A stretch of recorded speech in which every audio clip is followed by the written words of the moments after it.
I'm Mangino. Welcome to the Mangino Talks podcast. We talk about everything that matters to Pittsburgh, from current events to Pittsburgh history, social issues to sports, politics to practical day-to-day life. And today, it's social issues and sports in one topic: transgender athletes. How the PIAA needs a comprehensive plan to address this growing issue. You may have noticed a story in the Post-Gazette by sports reporter Mike White, absolutely fantastic piece, addressing the issue on how it's impacting athletes right here in southwestern Pennsylvania at the WPIAL.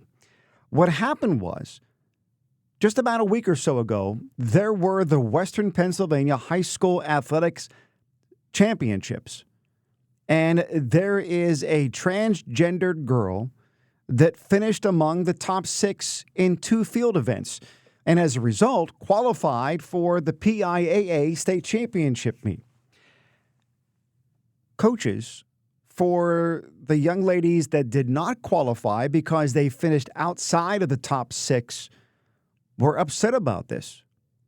No doubt the young ladies were upset about this too, because they trained, they practiced, they competed, and now they see themselves on the outside looking in.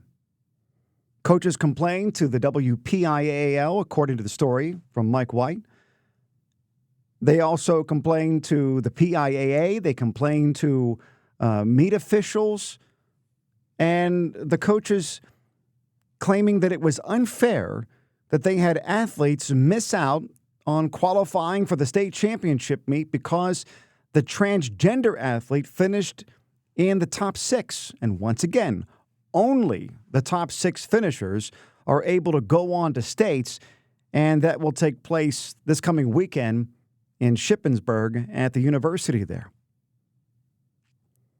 There's also a great concern that not only did this individual thing happen, but also that the PIAA just does not have a real comprehensive plan on how to address this issue.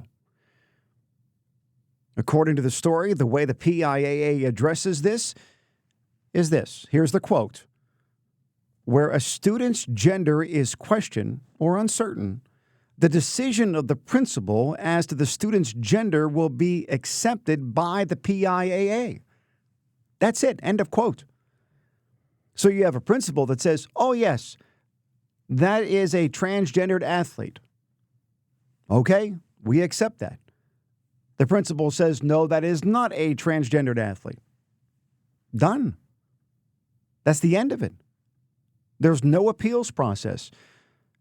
There's no one to go to and say, we have a dispute. End of story. And there are competing sides, obviously, on this. You have biological girls that have been competing amongst girls their entire lives and see an opportunity to be able to go on to state championships that's being denied. You also have the possibility of having this impact their ability to go on to the collegiate level and participate in collegiate sports as a result of this too. And then on the flip side, the argument is, well, these transgender athletes should be able to compete in sports. And I agree with that. There is an organization called Athlete Alley that is calling for equal access, and they say that that is paramount. In a statement, they told Mike White at the Post-Gazette, everyone should have equal access, opportunity, and experience in sports, regardless of your sexual orientation, gender identity, or gender expression. And I agree with that. If you want to participate in sports at the high school level, then whether you are male or female, black or white, transgendered or not, you should be able to participate in sports. And I don't think anybody, including the coaches and potentially the student athletes that are being deprived of the opportunity of going on to states is suggesting that they shouldn't be able to participate. But the real question comes down to what extent do you have to step on someone else's rights in order to provide rights to others? And how is that justified? Joanna Hoffman, Director of Communications for Athlete Alley, said when told of the WPIAL dilemma, quote, "What's important to remember is that everyone, including trans athletes at all levels, deserve equal access to and participation in sports. Transgender athletes compete for the same reason any other athlete does. There is no evidence that transgender athletes have unfair advantages or that they are dominating sports or ever will dominate sports." And I will go along with that argument if we're talking about elementary students, maybe even to some extent middle school and junior high.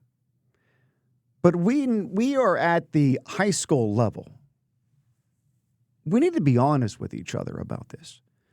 There are clear, absolutely clear physical differences between biological boys and biological girls.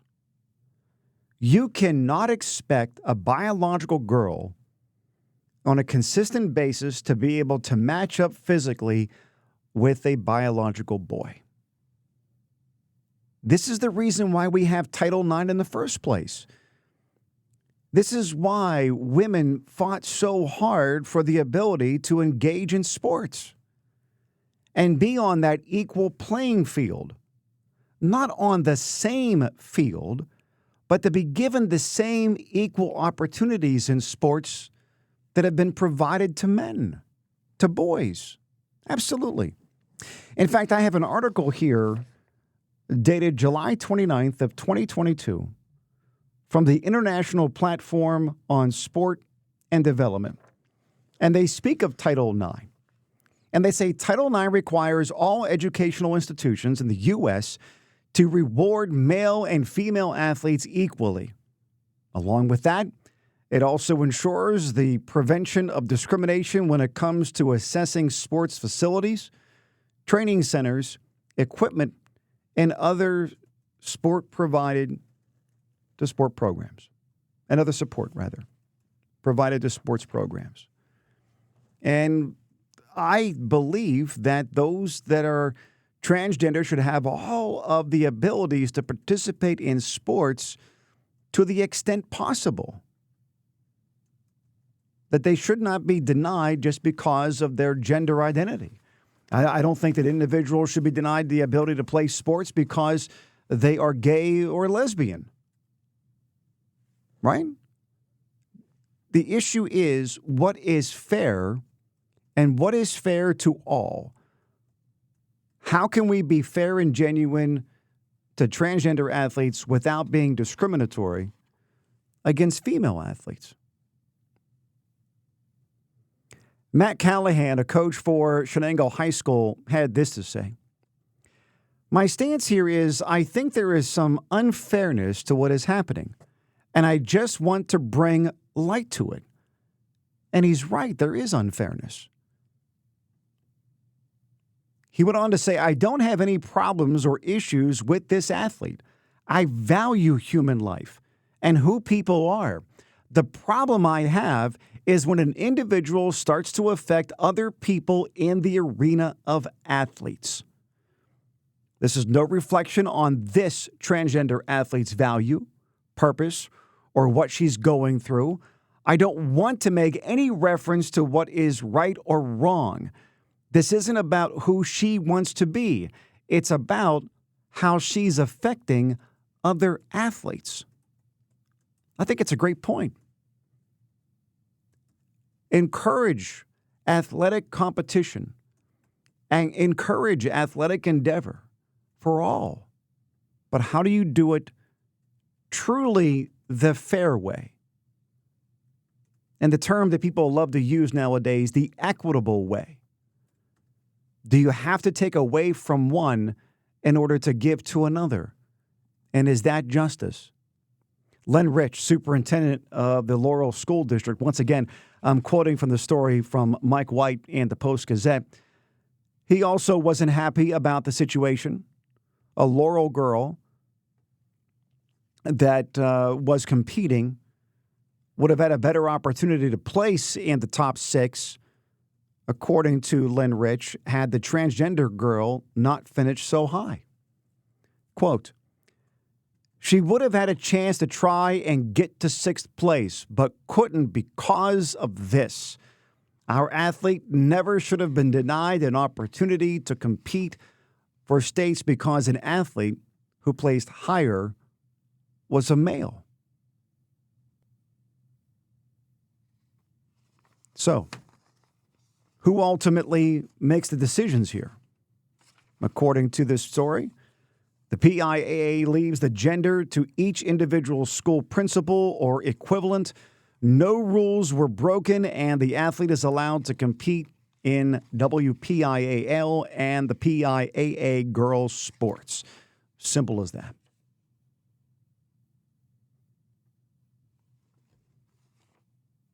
How do you fix this?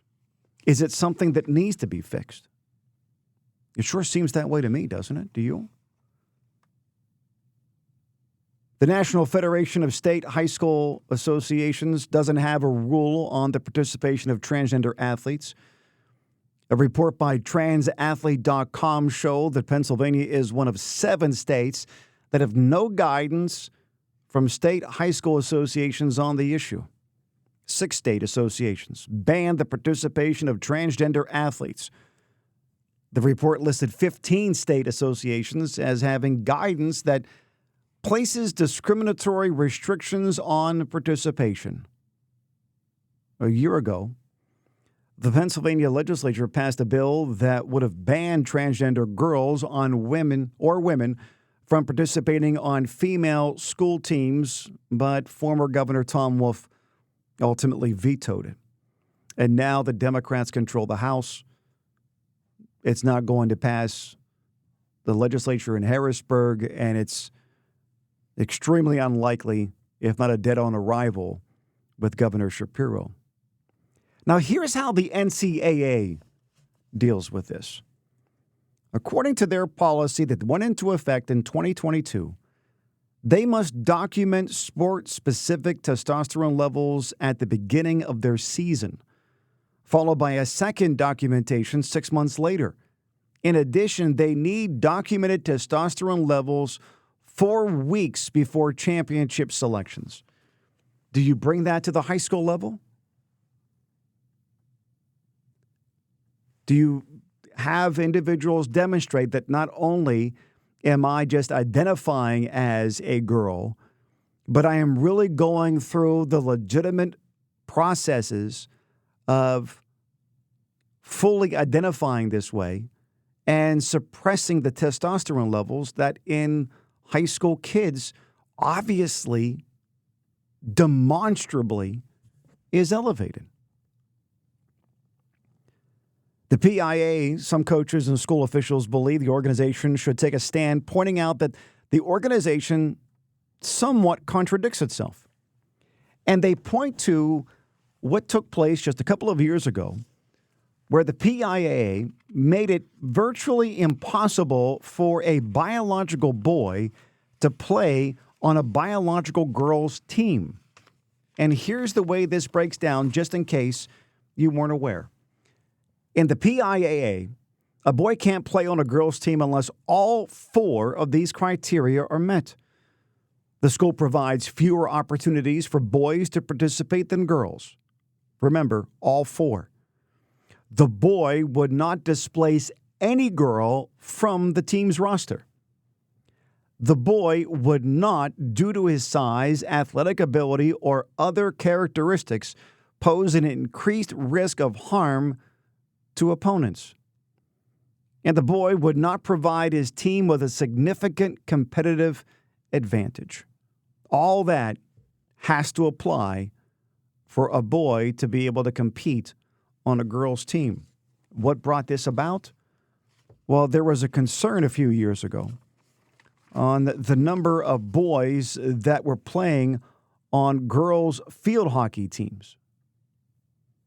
And the argument was, well, there isn't a boys' field hockey team, so the boys should be able to play on the girls' field hockey team, where you had these huge boys playing, and it clearly was a competitive disadvantage. Clearly. And let's be honest about this.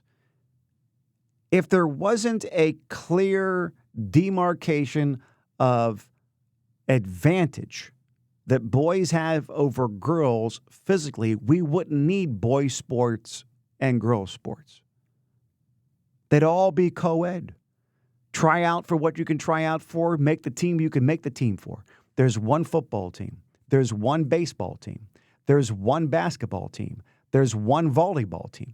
It all sounds ridiculous, doesn't it? There's one track and field team. Right? There's one golf team. Everybody tees off from the same tees. It doesn't work that way, and it shouldn't work that way. We were right when we passed Title IX. We were absolutely right that we need to make sure and continue to make sure that biological girls have all of the abilities to engage in athletic endeavors and compete at the highest levels to win awards at the state level as boys do. That example that we had from, a week ago, where now the PIAA is going to recognize women's wrestling? Could you imagine taking that away and saying, no. Girls, you want to wrestle? Wrestle against the boys. Oh, you can't? I guess that's the way it's going to be. And you're not going to get on teams. And if you can have the outlier that can make it on a team, you're not going to make it to championships. You're just not going to have the chances to thrive in athletics. Go back and grab a pom-pom.